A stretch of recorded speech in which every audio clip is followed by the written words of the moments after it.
सुप्रभात प्यारे बच्चों।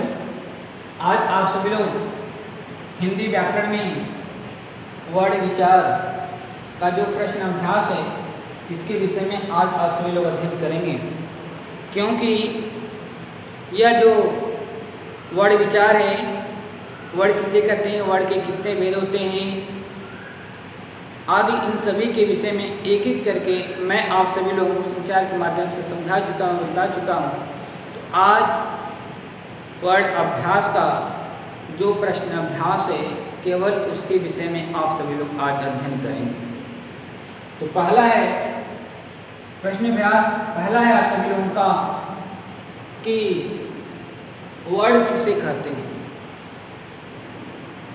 वर्ण जो होता है ध्वनि का लिखित रूप होता है, तो ध्वनि के लिखित रूप को ही वर्ण कहते हैं। यदि ध्वनि का लिखित रूप नहीं है तो उसे वर्ण नहीं कह सकते।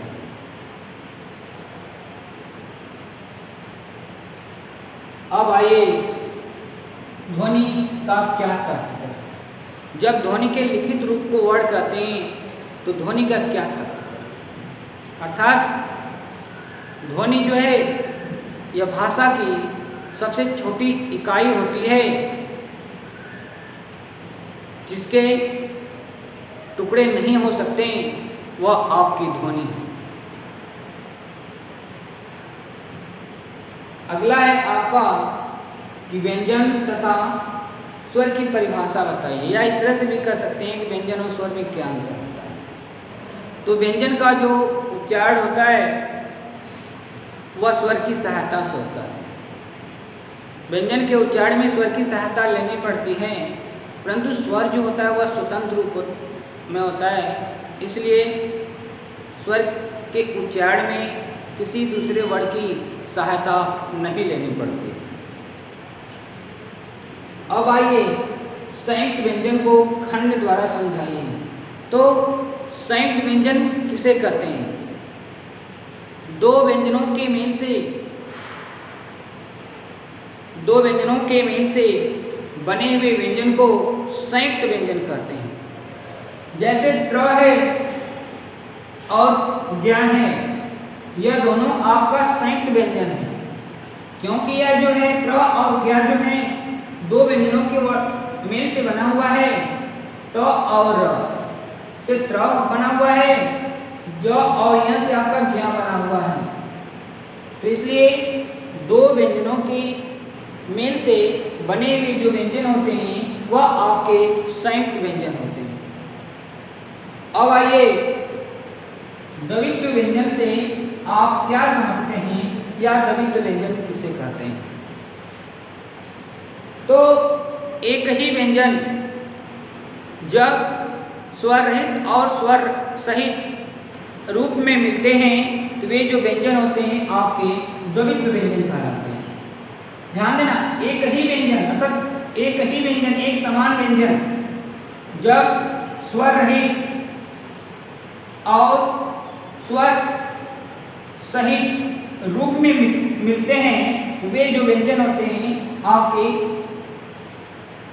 द्वित्व व्यंजन कहलाते हैं।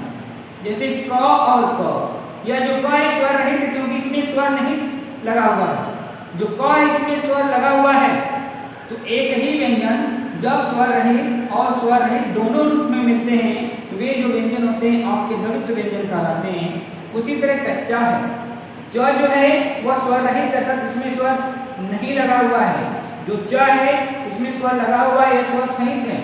तो जब स्वर रहित स्वर सहित एक ही व्यंजन जब मिलते हैं तो वे जो होते हैं आपके द्वित्व व्यंजन कहलाते हैं। अगला है आपका मात्रा और स्वर में क्या अंतर है। मात्रा और स्वर में क्या अंतर है? जैसे जो आपका स्वर होता है, यह ध्यान रखने की बात है, जो आपका स्वर होता है, स्वर का जो प्रतीक चिन्ह होता है वह मात्रा के रूप में प्रयोग किया जाता है। यह ध्यान रखिएगा, जो स्वर है, स्वर का जो प्रतीक चिन्ह है, प्रतीक माने चिन्ह ही होता है, स्वर का जो प्रतीक रूप है या प्रतीक चिन्ह है वह मात्रा के रूप में प्रयोग किया जाता है। यह स्वर है, यह स्वर का जो प्रतीक रूप है, जो प्रतीक चिन्ह है, वह इस प्रकार जो आपके मात्रा के रूप में है। यही आपके स्वर और मात्रा में अंतर होता है।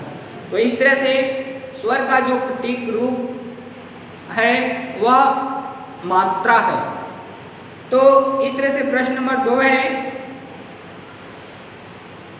नीचे लिखी मात्राओं की सहायता से 4 शब्द बनाइए। इसका जो छाया प्रति है मैं साथ में भेजूंगा।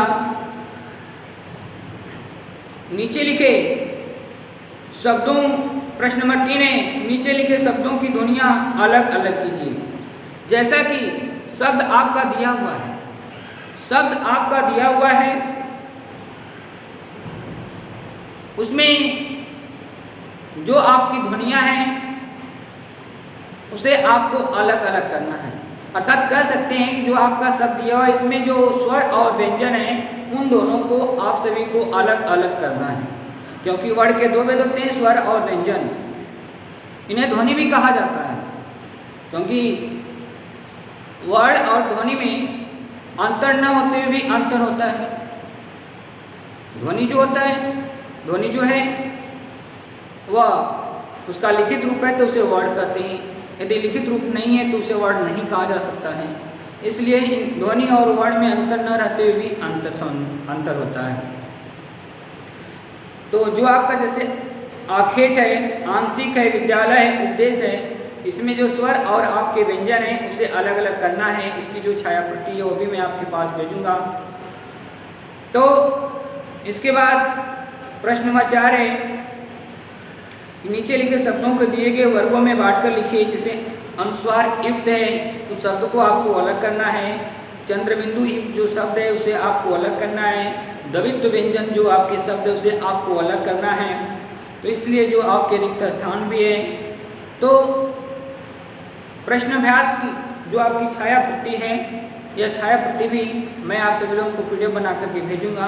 तो इस तरह से यह जो आपका वर्ण विचार है, इस वर्ण का विचार का जो आज प्रश्न अभ्यास है यह आज समाप्त हो गया। इसलिए आप सभी लोग व्याकरण की कॉपी पर इस प्रश्न अभ्यास जो आपका पहला है, दूसरा है, तीसरा, चौथा और 5वां है, आप सभी लोग ध्यानपूर्वक एक एक करके लिखेंगे और इस प्रश्न अभ्यास की जो छाया प्रति है वो भी मैं आपके पास भेजूंगा। तो इन्हीं शब्दों के साथ धन्यवाद।